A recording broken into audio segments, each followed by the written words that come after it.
Welcome to Reboot Ed, the podcast where we talk about big ideas and issues in education and never come up with any answers. I'm Andrew Schwab, your co-host, and it's good to be back. I've been gone for a while. I'm coming to you from a very dark garage, actually. And I'm joined, as always, by... Mike Vollmer. Caught you sleeping, didn't I? Yeah, you did. I didn't know I was supposed to introduce myself. I might mispronounce your name or something, you know. You and everybody else, no big deal. But the big deal is that we are joined by James Sanders, who is Director of Innovation for the EdTech team and has an interesting history, but the big part of this conversation is going to be about James' works with future-ready schools. So James, thanks for being with us. Seahawks won. I understand you're a diehard Seahawks fan, so this won't be a downer, I guess, in terms of how it's going, right? Yeah, I grew up in Seattle, and I was born in the early 80s, and so we hadn't won anything until last year in terms of any of our major sports franchises. So last year was our first time, so it's been fun to finally be from a city that actually wins anything in American sports. Yeah, it's been a while. Yeah, we won't talk about the Seattle Supersonics and the fun times that storied franchise had before it went the way of the dodo bird. But anyway, thanks for being with us. Really excited to have this conversation because of the work that you're doing. I think it's the kind of conversation that districts and teachers need to be having all over the place, and so to kind of flesh these ideas out is going to be a really cool thing to do. So tell us a little bit. You started out in South Los Angeles, as I understand it, as a teacher. Yeah, so got my start teaching middle school in South Los Angeles. Taught at Carnegie Middle School, which is on the Compton-Carson border. And then my last few years in LA, I taught at KIPP Academy of Opportunity, which is right in the heart of South Central, the corner of Slauson and Crenshaw. And just that was my introduction to education and teaching. And I got very lucky in that around 2010, Google decided that they were going to try to figure out how to make a computer. They had never done it before, and so they built these prototypes that were called CR48s and chose a few schools around the country to try them out. And so, long story short, I ended up being one of the first teachers to teach one-to-one with Chromebooks, and it was no doing of my own, complete luck, and it completely revolutionized my viewpoint and perspective on all of this. And up until that point, I'd been trying to figure out this whole direct instruction model where you teach and then the kids practice what you taught them and then they take it home and do homework, and I just wasn't very good at it. I didn't get it. I didn't enjoy being at the front of the room, trying to explain to them these concepts of medieval European history or medieval South African history or whatever. It wasn't very interesting to them, or it wasn't very interesting to me. And so getting the chance to give each of the students their own device and being completely on the web and moving in that direction completely changed my viewpoint. So soon thereafter, I joined the Google team while staying in the classroom and helped them build and launch the Chromebook strategies at ISTE in 2011, and that was a whole lot of fun, and ended up spending 2 years after that working for Google on their YouTube team. So I built YouTube for teachers and oversaw the K-12 content curation for YouTube EDU on the K-12 side. Left Google to start in the classroom to start a company called Class Badges. It was an ed tech startup trying to figure out ways for teachers to be able to award digital badges to students. It was a lot of fun, learned lots. The company ended up selling last year. My co-founder Esther sold it, which was fantastic. I moved out to the Bay Area and oversaw innovation for KIPP schools, for the schools up there in the Bay Area, and a lot of fun playing around with this ideas of blended learning and personalization and figuring out what that looks like in the classroom, and then decided to give all that up to move to Washington, D.C. And try my hat at government. So I was a White House Innovation Fellow focused on education technology. for the past year, and it was there that I started to like kind of look at some of the problems at a bigger scale and figure out what levers we could use. And one of the biggest eye-opening moments for me was when we decided to ask students what they thought about the role of education technology in the classroom, or the role of technology in their learning. And we created this thing called the White House Film Festival and asked them to create videos telling us why technology was either important or how they viewed it. We got thousands of video submissions, and it really catalyzed a lot of these, or calcified, or whatever the word we want to use, a lot of this thinking that I had before about why this work is important. I think in education technology, we got into this argument that should computers teach kids or teachers teach kids, and it was this false dichotomy. And kind of just reaffirm my belief that it's a great teacher empowered with amazing technology that creates the learning environments of today. And seeing that we were really bogged down as a nation in a lot of these ideas of testing and standards and moving to digital or not digital, and just a lot of infighting. And sat together as a team and said we need to do something different. And the amazing leadership over at the Department of Ed, their team came up with this thing called Future Ready Schools. This idea that like, hey, if we could get superintendents to agree that this is the new North Star for what schools should be, this is the resources the teachers should have, and this is the support that everyone that working in this space deserves, we could do something very different. And so they came up with this thing called the Future Ready Schools Pledge, invited superintendents around the country to sign it. I think there's roughly 1,500 superintendents that have signed it, representing north of 10 million students. I'm really saying, hey, it's not about all these other things. It's about just making sure our schools, have what they should have. This is 2015, and we're still talking about 21st century skills. I mean, we're going to be 25% done of this century, and we're still looking at some of that early stuff. So I mean, back in when I first started getting into this education technology space, working closely with guys like Andrew or people at the ed tech team or people at Google, a lot of this stuff that we keep talking about. It's glad to see this finally being pushed to the forefront of just what great education should be, rather than it's like, oh, those guys and gals play around with this technology stuff. That's not interesting to me. Versus, no, this is what just education is today. When we talk about whether it's buying cars or buying computers or fridges or building houses, there isn't this like, oh no, we should use the methodologies that worked 100 years ago or all this old technology. No, like whatever's the best available, we should do that. And for some reason, up until this point, education hasn't been, and it's good to see that we're now finally moving into that space. You mentioned the direct instruction model, which is really the experience you had in school. It's certainly the experience I had in school. The teacher was the sole source of information with a little supplementation from a textbook or whatever. I had the same experience as a science teacher that you talked about. I've never had a student that I've met on the street or has come back to see me and I've never had a kid say, wow, that lecture on the intertidal zone changed my life. But the experiences that the kids had and the things that they got to do or the field trips that we took, those are the things years and years later that my former students have always talked about. The things they enjoyed and the things that they got most out of those courses were more experiential, things that they were participating in absolutely in a direct way. That's the sort of thing that Future Ready is talking about?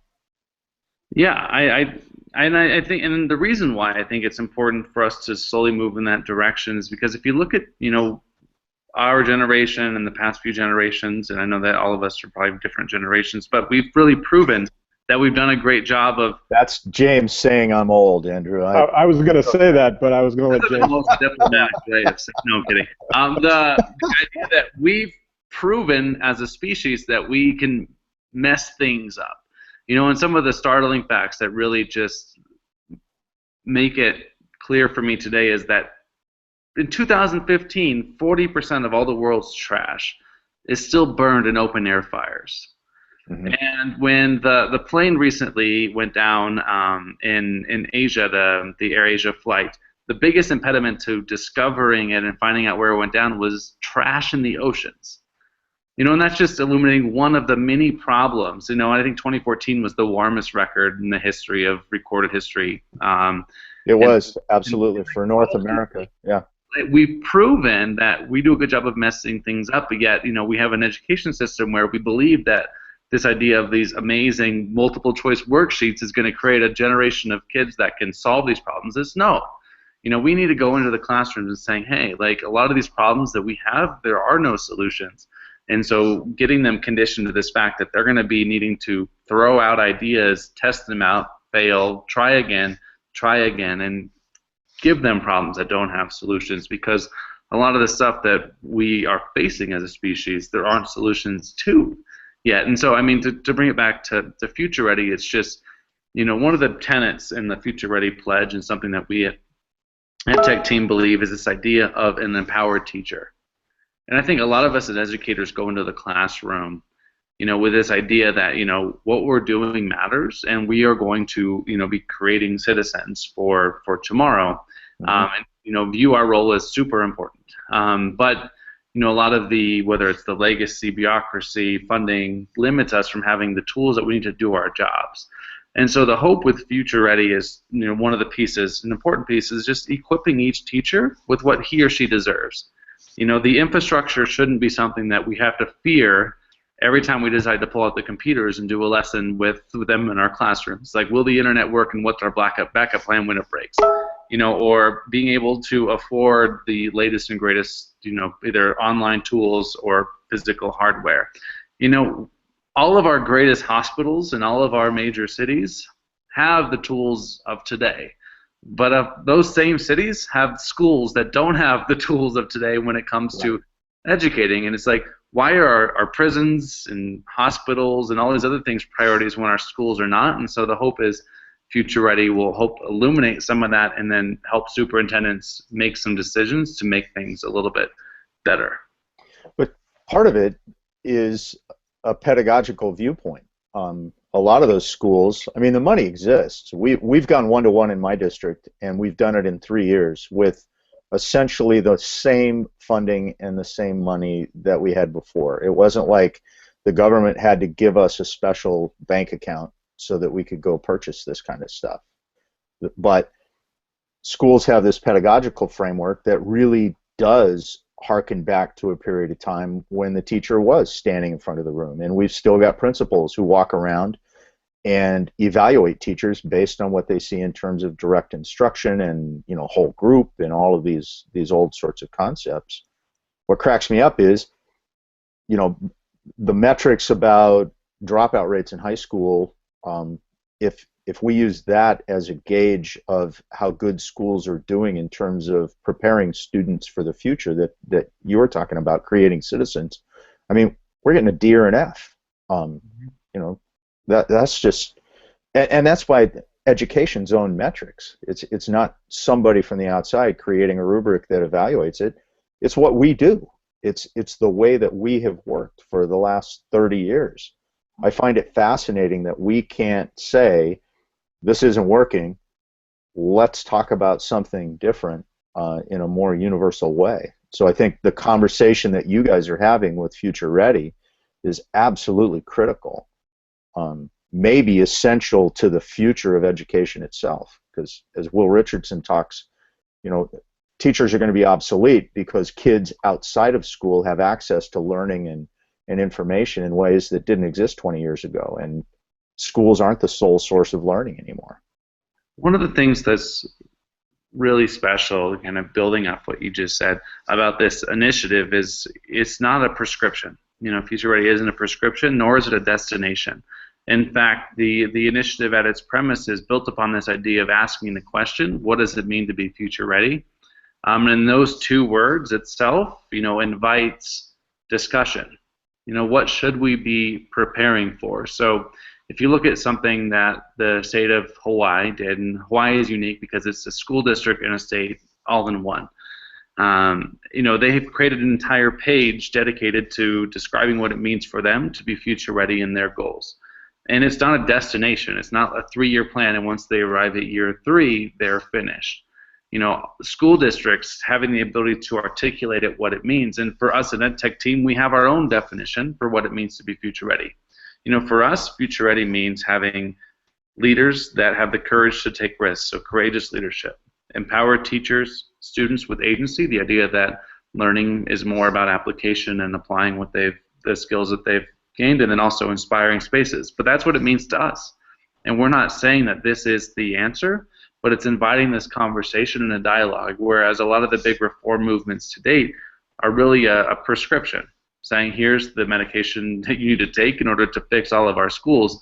And that leads us down the path, because what makes a high-tech high in San Diego great is very different than what makes the Deerfield Academy on the East Coast great, very different from what makes a KIPP schools versus a private versus, a stellar district in Florida. Everybody approaches these problems different, but that's what's beautiful about, not only our country with 50 different states operating and creating their own education systems, but at the same time, a lot of the stuff that we've tried to date is like, no, here's the standardized test that we should prepare students for. Here's how we can control for it. Here's this curriculum you should step in front of your students and read. And I think we've done a disservice to kind of the original ideas of what a school could be, is a place where, kids are working on big ideas and interacting and collaborating. And it's stuff that we as educators talk about all the time, but we get overwhelmed with a lot of the bureaucracy that we're forced to implement. Like, these are the standards, this is your kit, this is what you have to do, and here's how it works at our school, versus, what do you think it means to be future ready? I believe you're the author of a comment. There's a thing on Edutopia about the 5-Minute Film Festival, and you made the comment, I believe, that the current debates around testing, standards, unions, charters, choice, and tenure are undermining teaching and learning.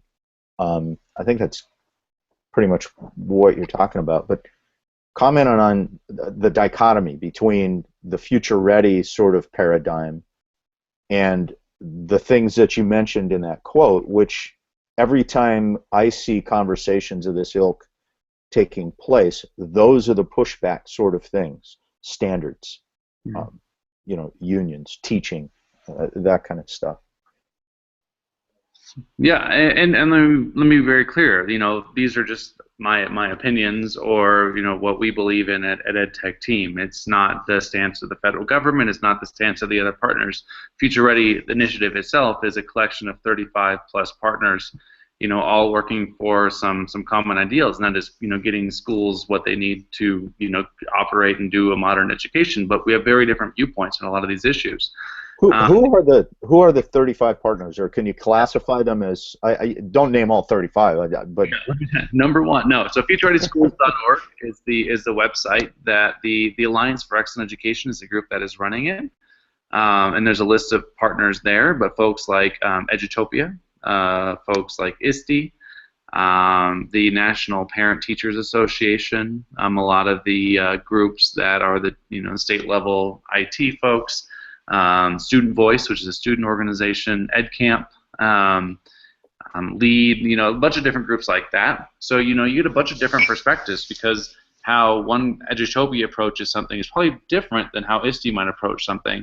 But at the same time, I think today a lot of us have been, Digital Promise is another highlighter, EdSurge, have been kind of like all running in our own directions for how we think education could work.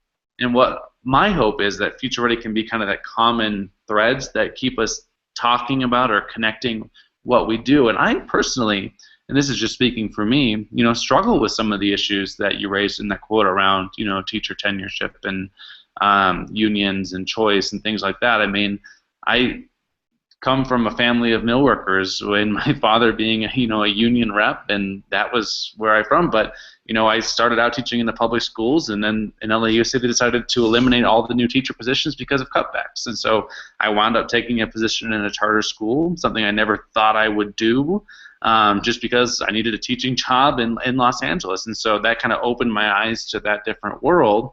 And so that doesn't mean that this is a movement. And I think when I made that choice, it was like, oh my gosh, he's now working at a charter school, or this infighting over tenureship and all these different questions. And I'm like, at the end of the day, we spend so much time fighting about those issues that we've just had 3 generations of kids come through our schools where all we've talked about is like job security around our teachers. Though I think it's important, I don't think it should be priorities 1, 2, or 3, because making sure our kids are prepared to solve some of the greatest problems should be problems 1, 2, and 3, not all these other things that we spend most of our time writing about and talking about.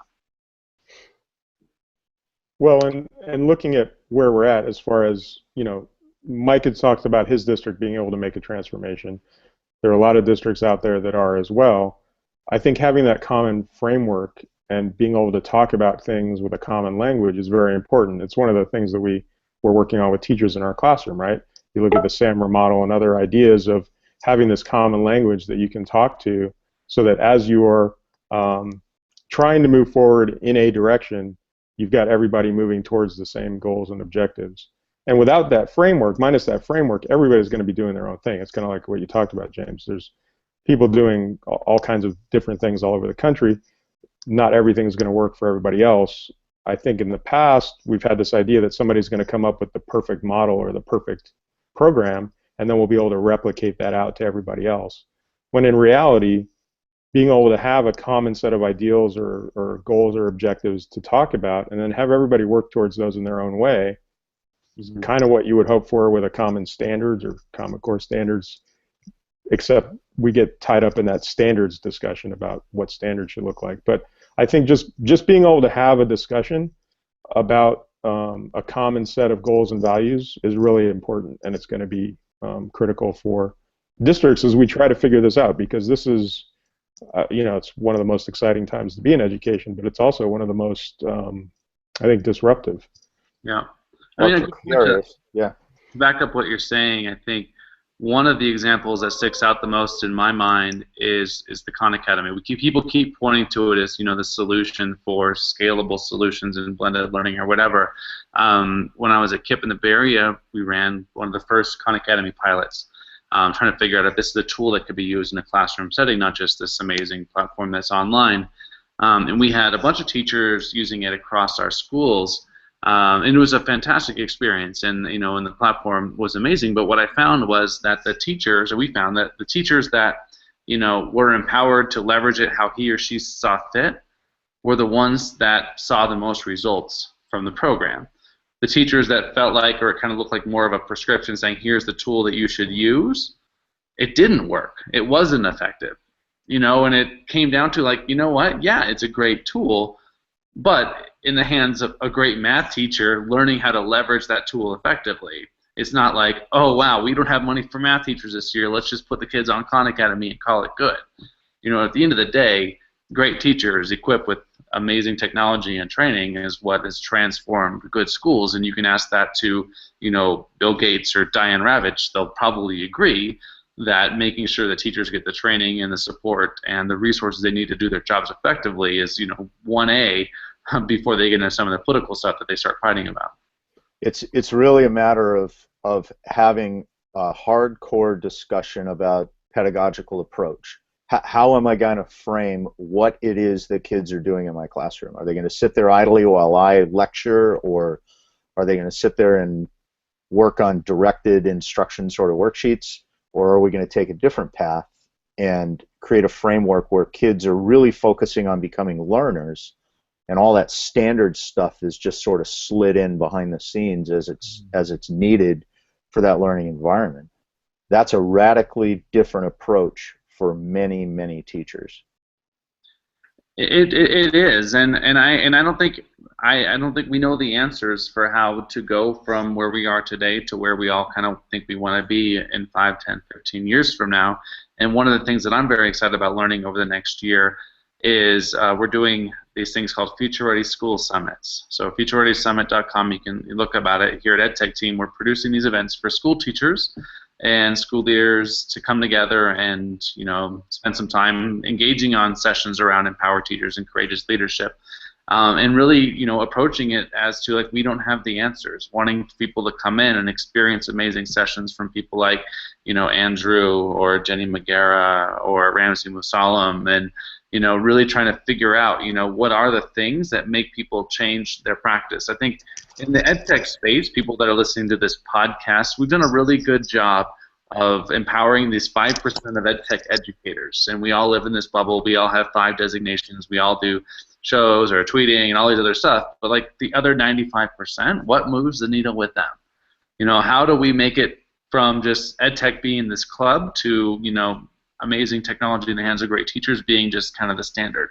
And that's the problem I think everybody has to solve here in the next few years if we're going to see radical change.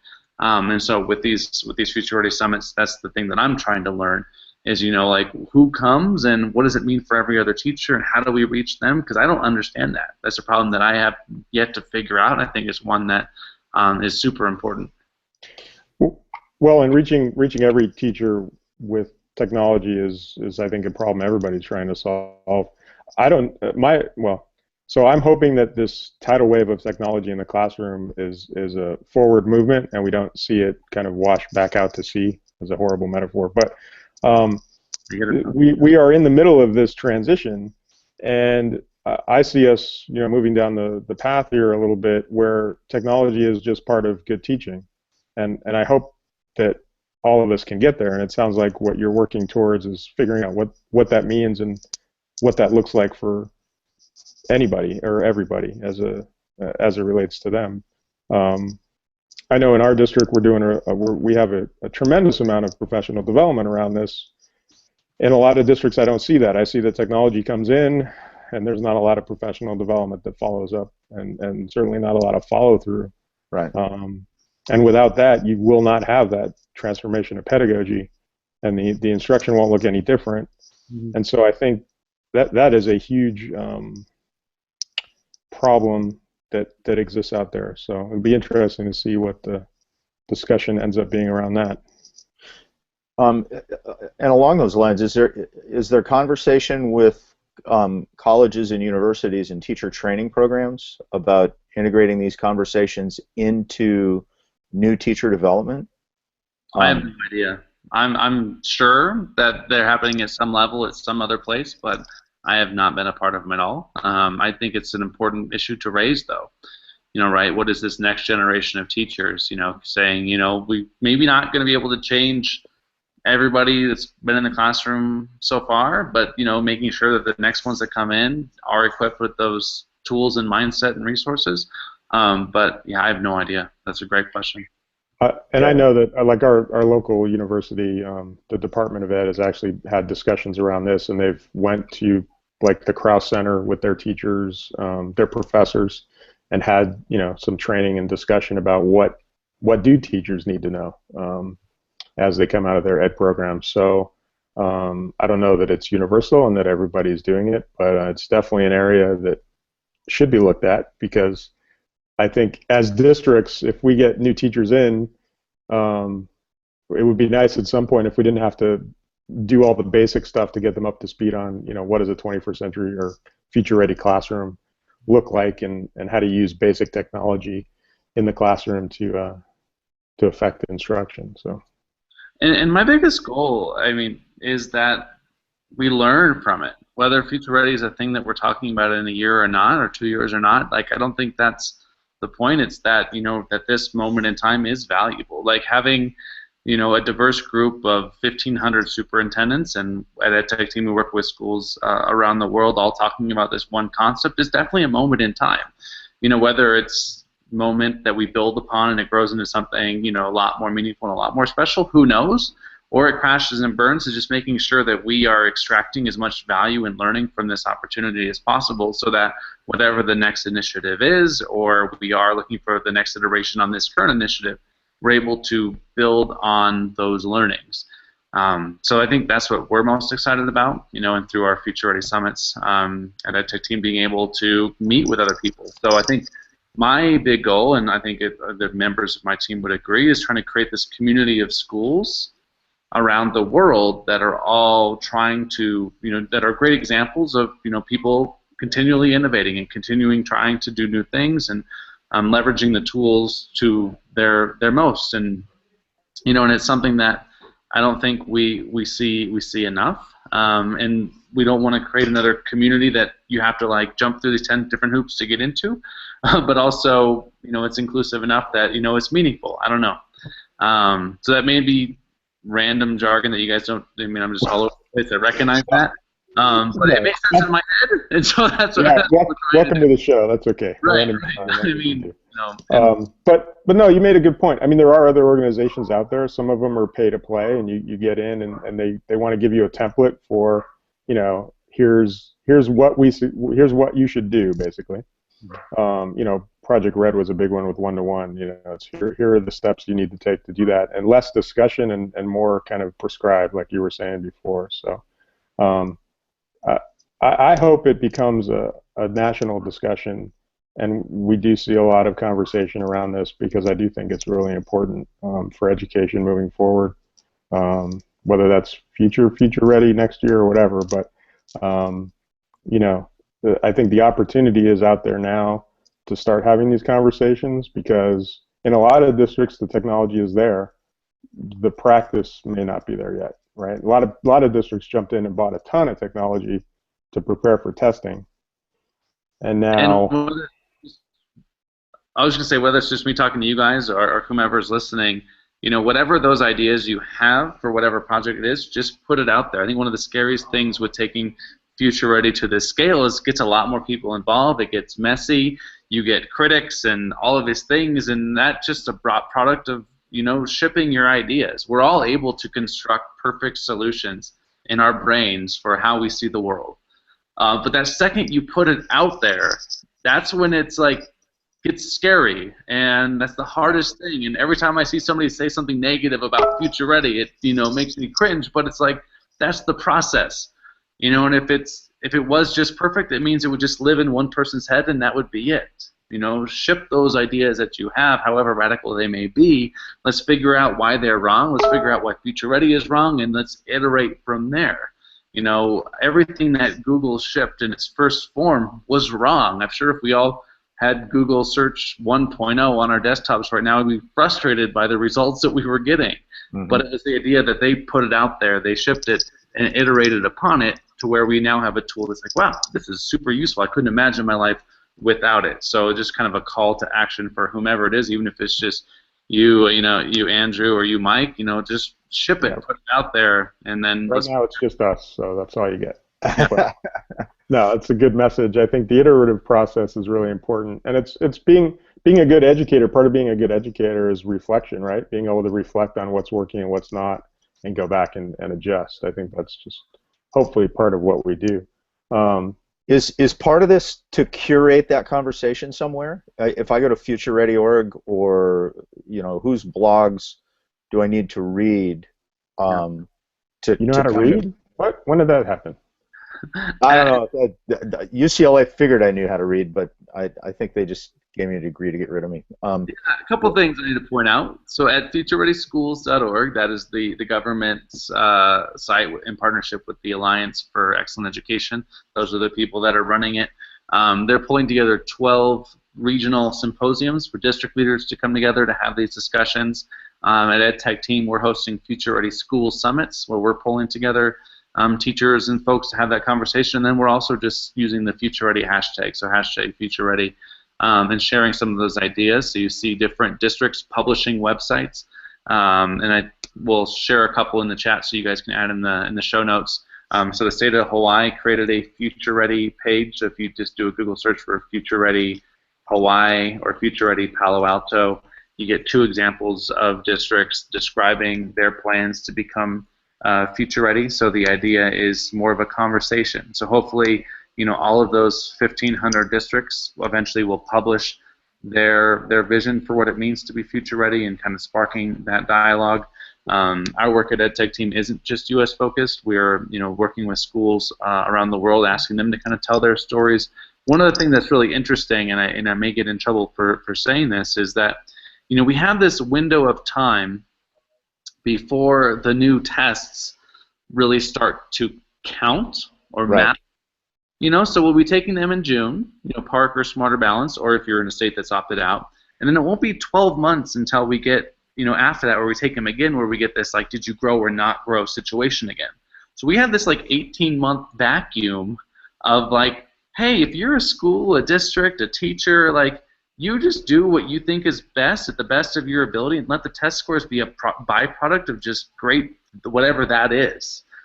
Because you're not going to get slapped on the wrist for not meeting AYP, annual yearly progress for that year or whatever it is. Just do the best and let the rest fall where it may.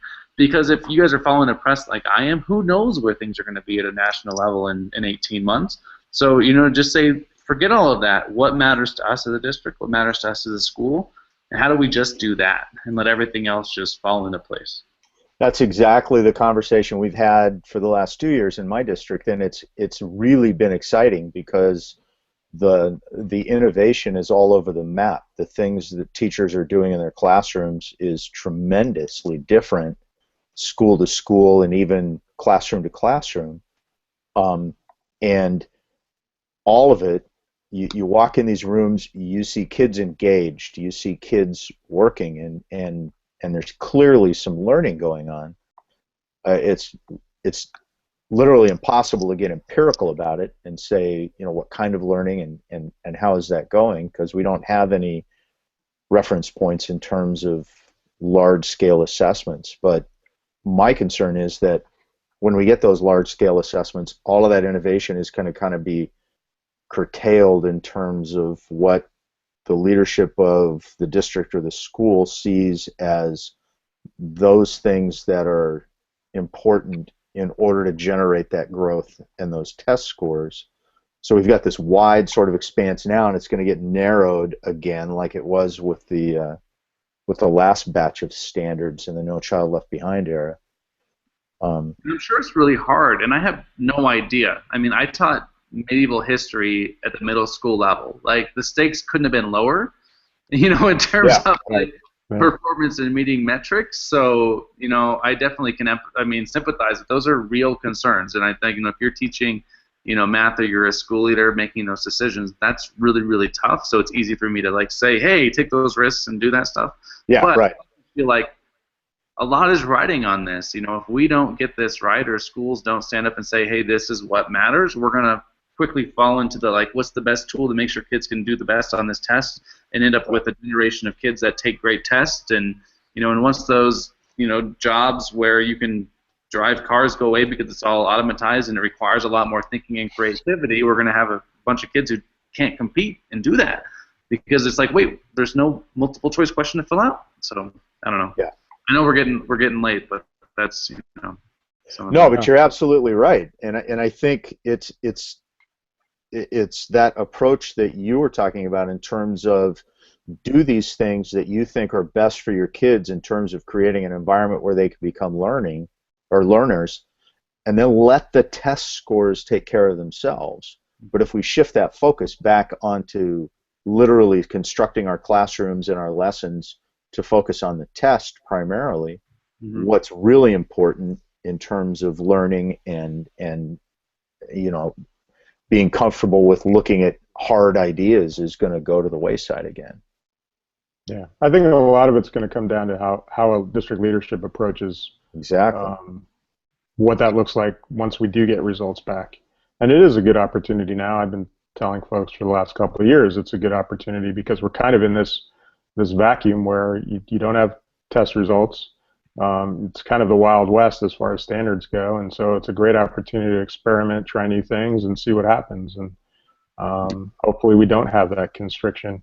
But I do think that not getting a more narrowed focus really is going to come down to leadership and what does that look like in 18 months. And that's why I think this conversation is really important now. So all right, well, as you we want to wrap wrap this up, Mike? You got one? Yeah, there you go. I do. I have one sort of question along those lines. The summits that you talked about with EdTech team, how does one go about getting one of those summits in an area? Like, how do I call up EdTech team and say, we want to do this in my neighborhood for the schools and districts around here? What's the process? How flexible is that? Or where do I go to see one of those summits?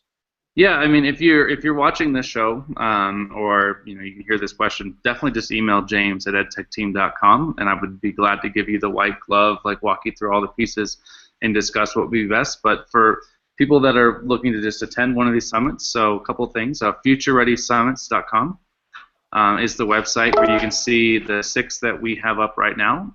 We have Chicago, Iowa, and North Carolina here, and I think one more that's going to go up there pretty soon here in the United States, and then we have Brazil and Switzerland that we're doing internationally. But one of the things that I'd love to see is districts that are really fired up about this, or teachers that are really fired up about this, figuring out how to get one of these in your neighborhood so that we can, together build this larger community. So each of these are an event that will exist in this one place, but is part of creating this bigger tapestry of events where teachers are coming together and having these discussions. I think a lot of the times that we are, as educators, beholden to the conversations that are happening at much of a higher level. So hopefully Future Ready becomes this grassroots movement, which just happens to be one where all of these superintendents have signed on the dotted line saying that we think this is important. But I think everything going forward should be teachers and parents and school leaders saying, hey, we want schools where we are empowered to make these decisions. We are equipped with the tools that we need to do our jobs, and our students have opportunities to be agents over their learning. A lot of the stuff that's missing. So, futurereadysummits.com for the stuff that's out there already, but, James at edtechteam.com if you want to talk about getting one in your area. All right, so there you go. Well, James, I want to take the opportunity to thank you for coming on and talking to us about Future Ready Schools, and it's a really important and timely topic, so definitely be watching to see how that goes. People can follow you on Twitter. Yeah, they can. It's in the little lower third there, James T. Sanders on Twitters. Yeah. Cool. And then they can find you at EdTech Team. And Mike, you're not blogging anymore, are you? I am. Oh, okay. That just That's got good. So you can find Mike. He's at rioschools.org blogging somewhere. He's also, I don't even know what your Twitter handle is anymore. It's been that long. What are you? There you go. Walmart805. Walmart805. You can spell Walmart. You can find him. And I'm Another Schwab on Twitter. Also at, anotherschwab.com, online blogging every once in a while. And again, James, thanks for coming on. This has been another episode of Reboot Ed podcast, and we'll be back at some point in the near future, hopefully, to talk to you again. We will. Thanks, everybody. Thank you so much, guys.